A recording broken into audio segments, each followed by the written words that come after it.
പെണ്ണെട്ടേണ്ടത് പ്രേമിച്ചിട്ടല്ല. പെണ്ണെട്ടേണ്ടത് എങ്ങനെ? പെണ്ണെട്ടേണ്ടത് സമയമാവുമ്പോൾ മാതാപിതാക്കൾ അന്വേഷിച്ച് കണ്ടെത്തുന്നത്. ഇഷ്ടമുണ്ടെങ്കിൽ കെട്ടിയാൽ മതി, അത് വേറെ കാര്യം. ഇഷ്ടമില്ലാത്തത് കെട്ടുമൊന്നും വേണ്ട, പക്ഷെ കണ്ടെത്തുന്നത് മാതാപിതാക്കളാണ്. എന്താ കാര്യം? അങ്ങനെ കണ്ടെത്താൻ കഴിയുള്ളൂ എന്നുള്ളതാണ്. കാരണം വിവാഹപ്രായമാകുമ്പോൾ പുരുഷന് ചില ദൗർബല്യങ്ങൾ ഉണ്ടായിരിക്കും. അതോ അവൻ്റെ വാപ്പാക്കും മക്കും ഉണ്ടാവില്ല ആ ദൗർബല്യം. അതുകൊണ്ട് കണ്ടെത്താൻ കഴിയുന്നത് അവർക്കാണ്. ഓന് ഇഷ്ടപ്പെട്ടെങ്കിൽ കെട്ടിയാൽ മതി എന്നുള്ളതാണ്. അതുകൊണ്ട് കെട്ടിക്കേണ്ടതും പ്രേമിച്ചിട്ടല്ല, കെട്ടേണ്ടതും പ്രേമിച്ചിട്ടല്ല. പ്രേമിച്ച് കല്യാണം കഴിച്ചാൽ 5 ബുദ്ധിമുട്ടുകൾ എന്തായാലും ഉണ്ടാവും. ചുരുങ്ങിയത് 5 ബുദ്ധിമുട്ട് എന്തായാലും. ആ 5 കാരണങ്ങളെ കൊണ്ട് പ്രണയവിവാഹം പരാജയപ്പെടുകയും ചെയ്യും. പ്രണയവിവാഹം ആത്യന്തികമായി പരാജയമാണ് ഉണ്ടാകുക. വിജയം വളരെയധികം പ്രയാസമാണ്. ആത്യന്തികമായി പരാജയമാണ്. പരാജയത്തിന്റെ ഒന്നാം കാരണം ഉമ്മാക്ക് ഇഷ്ടം ഉണ്ടാവില്ല എന്നുള്ളതാണ്.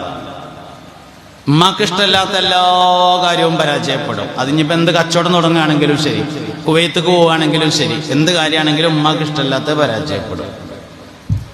മറ്റൊരു കാര്യം, പ്രണയം വ്യഭിചാരത്തിലല്ലാതെ തുടങ്ങൂല എന്നുള്ളതാണ്.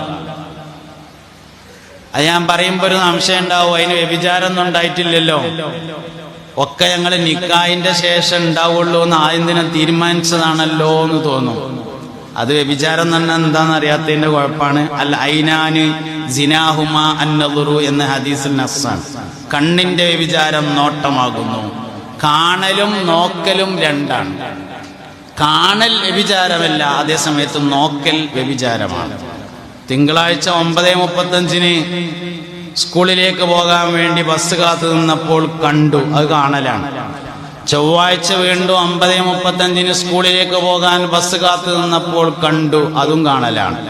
ബുധനാഴ്ച വീണ്ടും 9:35 സ്കൂളിലേക്ക് പോകാൻ വേണ്ടി ബസ് കാത്തു നിന്നപ്പോൾ കണ്ടു, അതും കാണലാണ്. വ്യാഴാഴ്ച കാണാൻ വേണ്ടി ബസ് കാത്തു നിന്നാൽ നോക്കലായി. അൽ ഐനാനി സിനാഹുമ അന്നദുറു. കണ്ണിന്റെ വ്യഭിചാരം നോട്ടമാണ്. നേത്ര വ്യഭിചാരത്തിൽ നിന്നല്ലാതെ പ്രണയം ആരംഭിക്കുകയില്ല. ഹറാമിൽ തുടങ്ങിയത് നരകത്തിലല്ലാതെ അവസാനിക്കുകയില്ല.